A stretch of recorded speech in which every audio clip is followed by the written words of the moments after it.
Graves' disease. Today we will see Graves' disease, that is hyperthyroidism. Hyperthyroidism is a raised level of a thyroid hormone in the body. Thyrotoxicosis, hyperthyroidism with the spectrum of clinical manifestations that are related to the excess of secretion of active thyroid hormones.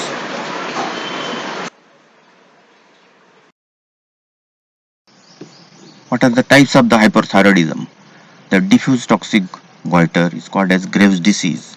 Then toxic nodular goiter is called toxic multinodular goiter, and toxic nodule, there is small nodule which is a toxic, that is called as toxic adenoma. Then hyperthyroidism due to rare causes. Hyperthyroidism due to rare causes like de Quervain's disease, that is de Quervain's disease, thyroiditis, it is autoimmune disease, rare silent thyroiditis, then postpartum hyperthyroidism,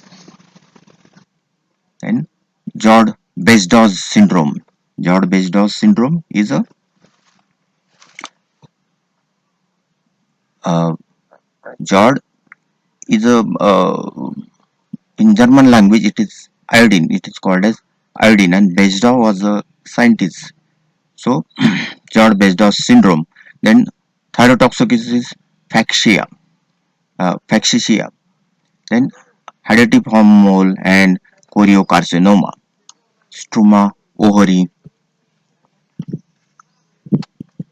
that is thyroid tissue in a ovarian teratoma. Thyroid tissue in.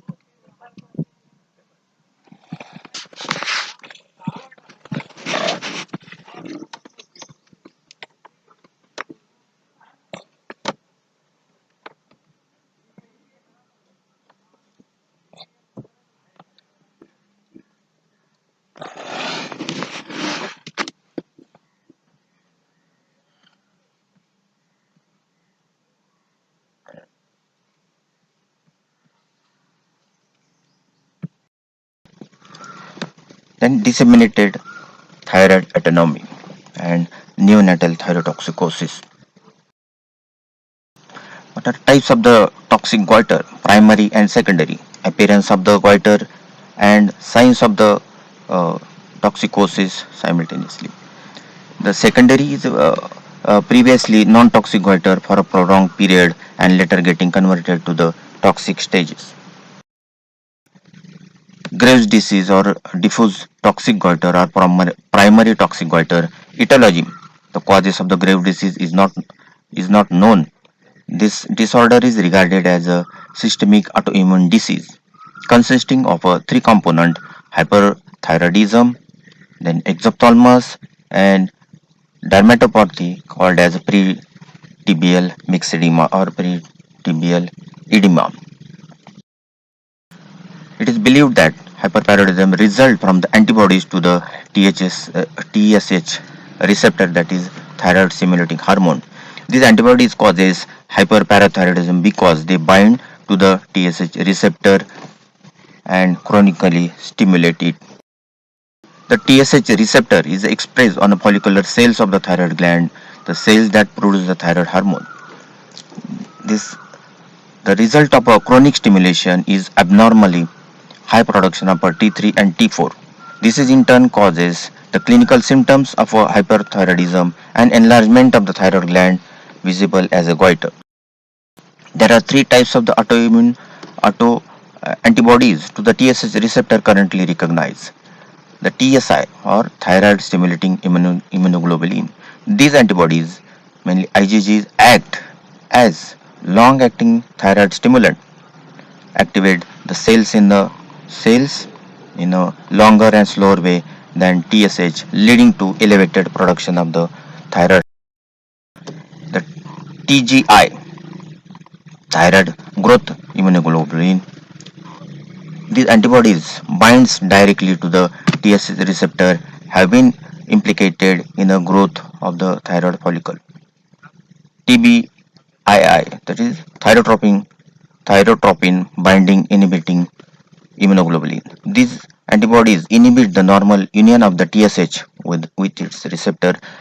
Some will actually act as if the TSH itself is binding to the receptor, thus inducing the thyroid function. Etiology is contributed by hereditary, that is grave disease, many times presented as several members of the family. The sex ratio is male to female is 6:1. The emotional disturbances will be there. Some investigations have found the characteristic haplotype histocompatibility in a patient with the Graves' disease. It is a pathology. The thyroid is a diffusely or uniformly enlarged. The surface is smooth, slightly nodular. The size of the goiter are variable. Many times the pyramidal lobe may be enlarged. It is microscopic examination finding the thyroid is a hyperplastic, the epithelium is columnar, the minimum amount of a colloid is in the gland, the nuclei may exhibit the mitosis. The papillary projection of hyperplastic epithelium are common. There are aggregates of the lymphoid tissue. The vascularity is markedly increased.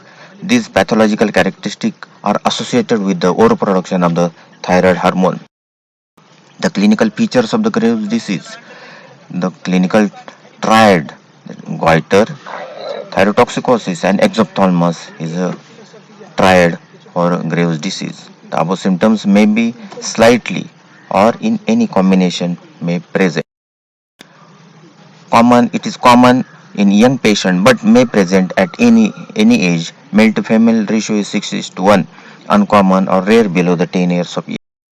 The goiter.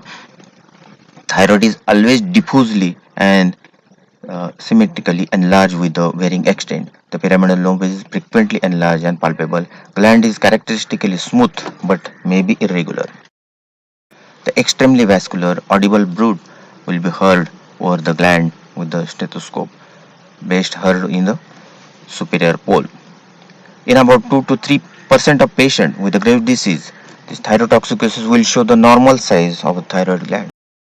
The neurological signs will be the extreme excitability, the restlessness, irritable, emotional instability will be there. Patient's sleep will be disturbed. Insomnia will be there. What are the muscular signs? The muscular weakness will be there. Wasting, fatigue, easy fatigue will be there. Notable in proximal muscles, prominently in the form of tremors, extended and abducted fingers. The tendon reflexes are hyperactive. The three symptoms of the increased BMR. The patient feels warm, comfortable in cold atmosphere and intolerance to the heat. The increased sweating and thirst. The increased appetite but no corresponding weight gain. The features of the increased calorigenesis are more prominent in Graves' disease than any other cause of hyperthyroidism. Then what are the cardiovascular symptoms? The tachycardia, sleeping pulse rate is important clinically. It should be more than 80. The palpitation, chest palpitation will be there. T3, T4 cause peripheral vasodilatation causing decreased peripheral resistance to the diastolic pressure decreases. To overcome this, the force of contraction, the rate of heart rate pulse rate and systolic pressure increases result in a water hammer pulse and wild pulse pressure. The increased workload and muscle fatigability may lead to arrhythmia and later CCF, that is congestive cardiac. The skin changes, skin manifestation, skin become warm and moist, facial flushing and perspiration will be there, nail become soft and brittle, clubbing of a finger will be there, finger and toes. The hair becomes soft and fall easily and becomes sparse. Irritable edema. The thickening of skin of the lower limb. In early stage, the skin becomes thick and red. Later stage, there is deposition of mucus like a material under the skin. 6. Effect on a reproductive system. The menses become scanty and absent. The high rate of a miscarriage. the increased libido but decreased fertility. What are the effects on the gastrointestinal tract? The diarrhea will be there, frequent defecation, increased appetite but no weight gain. Effect 8. Effect on a skeletal system. The increased bone metabolism and hypercalcemia but not associated with the stone formation. Exophthalmos, even with a severe thyrotoxicity, it is not necessary for the Graves' disease to present the exophthalmos, that is enlargement of eyeball. Sometimes the exophthalmos may be only presenting symptoms of the Graves' disease. In one third of cases, exophthalmos thyrotoxicosis may appear. A summary of symptoms of the Graves' disease: palpitation, tachycardia, arrhythmia, raised blood pressure, hypertension, the tremors will be there, excessive sweating, heat intolerance, increased appetite, unexplained weight loss despite of increased appetite, shortness of a breath, muscle weakness, diminish or change in sex drive, increased energy, fatigue, mental impairment, memory lapses and diminished attention, spasm. The decreased concentration, nervous agitation, irritability, restlessness, erratic behavior, emotional liabilities, brittle nails, abnormal breast enlargement and goiter enlargement, then protruding eyeball and double vision. Eye pain, irritation, tingling sensation behind the eyes, and feeling of a great sand in eyes. Swelling, redness of the eyes and eyelid retraction, sensitivity to the light, the decrease in a menstrual period,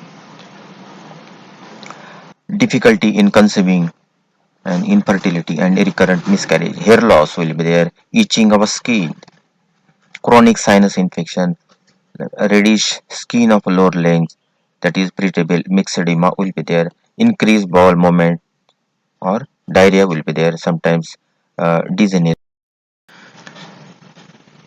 Eye signs of the Graves' disease: the spasm of upper eyelid with the lid retraction, widening of the palpebral, internal palpebral fissure will be there, exophthalmos with the proptosis,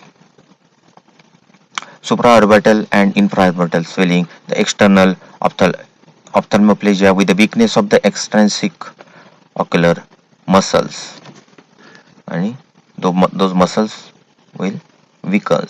The congestion, chemosis and papilledema, corneal ulceration will be there, that is called a malignant exophthalmos. The causes: due to liberation of the pituitary hormone called exophthalmos producing substance.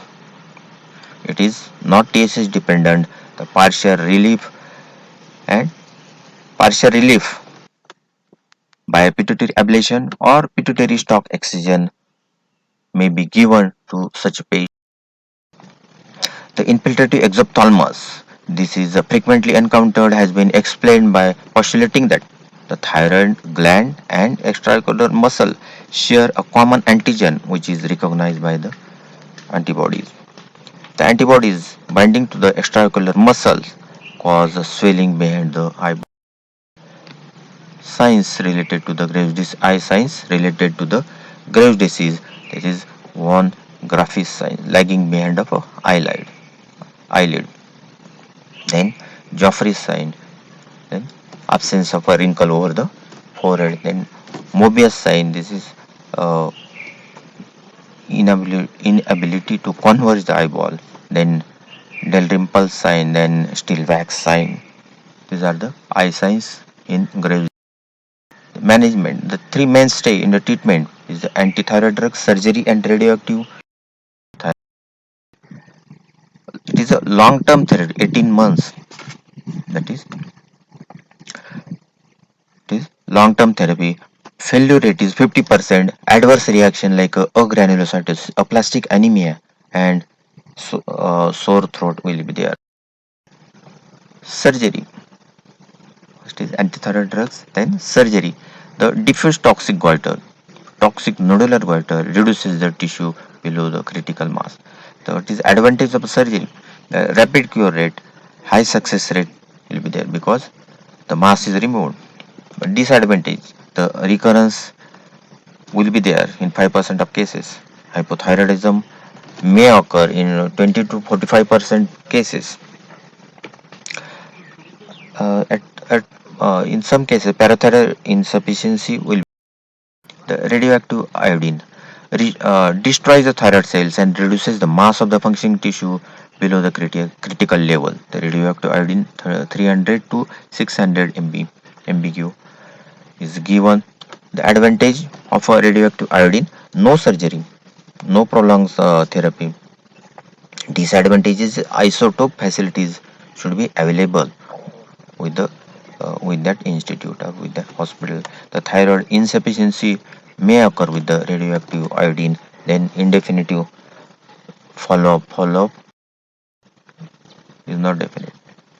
Summary of the treatment: the diffuse toxic goiter, over 45 radioactive iodine, under 45 surgery for a large goiter, and drug for a small goiter. Then toxic nodular goiter, surgery is the best choice.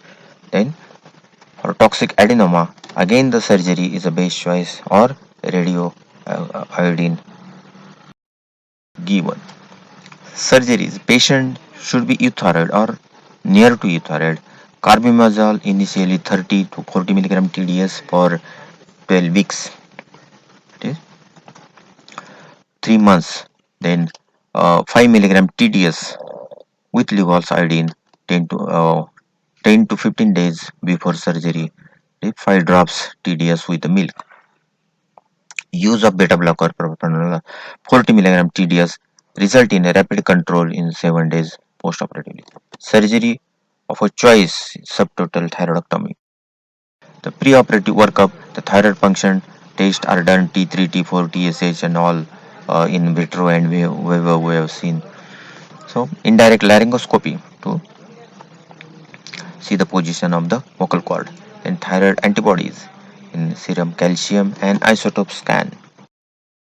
Postoperative complication: hemorrhage, respiratory obstruction, recurrent laryngeal nerve palsy, injury to the external branch of the superior laryngeal nerve. Then thyroid insufficiency, parathyroid insufficiency, thyroid storm or crisis, wound infection or stitch granuloma, hypertrophic scar, and keloid scar.